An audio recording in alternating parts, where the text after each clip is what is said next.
আচ্ছা, বিজেপির তো কোনো সংগঠনই নেই।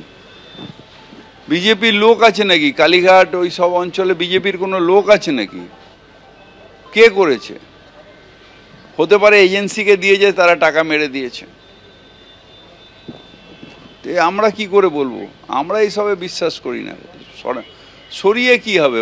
বাংলার মানুষের হৃদয়ে মমতা ব্যানার্জি আছে, সেখান দিয়ে কোন ফ্লেক্স ছড়াতে পারবে? এদিকে কালীঘাটে যাওয়ার আগেই রাতের অন্ধকারে অমিত শাহর ব্যানার সরানোর অভিযোগ। অমিত শাহকে স্বাগত জানাতে কালীঘাট মন্দিরের আশপাশে বিজেপির তরফে ব্যানার লাগানো হয়, এমনটাই দাবি গেরুয়া শিবিরের। কে বা কারা সেই সমস্ত পোস্টার এবং ব্যানার খুলে দেয় বলে অভিযোগ। বদলে ওই স্থানে মুখ্যমন্ত্রীর বেশ কিছু ব্যানার লাগানো হয়, এমনটাই অভিযোগ করা হচ্ছে বঙ্গ বিজেপির পক্ষ থেকে। কালীঘাট থানায় ইমেল মারফত অভিযোগও জানানো হয়েছে, দাবি বিজেপির। পরবর্তীতে ফের বিজেপির তরফে বেশ কিছু ব্যানার লাগিয়ে আসা হয় ওই স্থানেই। পাল্টা গোটা ঘটনাকে বিজেপির গোষ্ঠীদ্বন্দ্ব বলে দাবি করেছে তৃণমূল।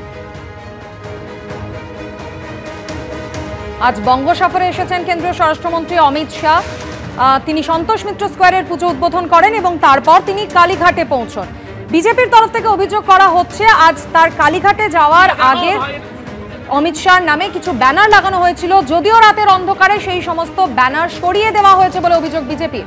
অমিত শাহকে স্বাগত জানাতে কালীঘাট মন্দিরের আশপাশে বিজেপির তরফে যে ব্যানার লাগানো হয় সেই ব্যানার সরিয়ে দেওয়া হয়। কে বা কারা সেই সমস্ত ব্যানার ও পোস্টার খুলে দেয়, এমনটাই অভিযোগ করা হচ্ছে বিজেপির পক্ষ থেকে। বদলে ওই স্থানে মুখ্যমন্ত্রীর বেশ কিছু ব্যানার লাগানো হয়েছে।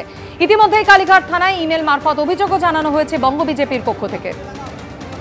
জিলম করঞ্জাই আমাদের প্রতিনিধির সঙ্গে রয়েছেন। জিলম, বঙ্গ বিজেপির ঠিক কি অভিযোগ? বঙ্গ বিজেপির তরফ থেকে অভিযোগ করা হচ্ছে যে অমিত শাহ এখানে আসবেন, কেন্দ্রীয় স্বরাষ্ট্রমন্ত্রী, তাকে স্বাগত জানানোর জন্য বেশ কিছু ব্যানার হোর্ডিং লাগানো হয়েছিল। গতকাল রাত অব্দি সেটা ছিল, তবে আজ সকালে তারা এসে দেখেন সেগুলো নেই।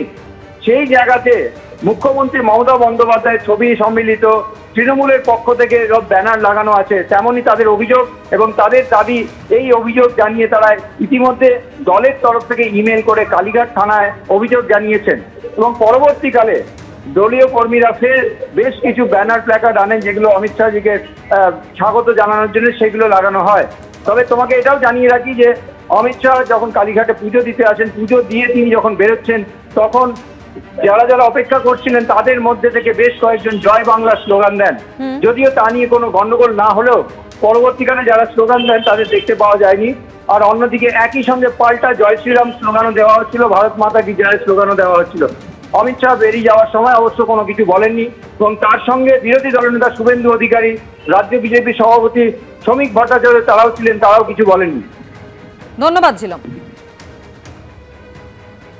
গতকাল রাত্রির বেলা আমাদের যারা কার্যকর্তা আছে তারা প্রায় রাত 1টা পর্যন্ত ভারতবর্ষের স্বরাষ্ট্রমন্ত্রীর কাট আউট অর্থাৎ স্বাগতমের হোর্ডিং লাগানো হয়েছিল। কিন্তু আমরা দেখলাম হট করে ভোরবেলা যে আমাদের এই Kali temple road, SP Mukherjee road, বিভিন্ন জায়গায় যে কাট আউটগুলো ছিল সেইগুলো নেই। ভারতবর্ষের স্বরাষ্ট্রমন্ত্রী আজকে পঞ্চমীর শুভ লগ্নে কালীঘাট মন্দিরে মায়ের কাছে আসছেন দর্শন করতে, এটা আনন্দের বিষয়।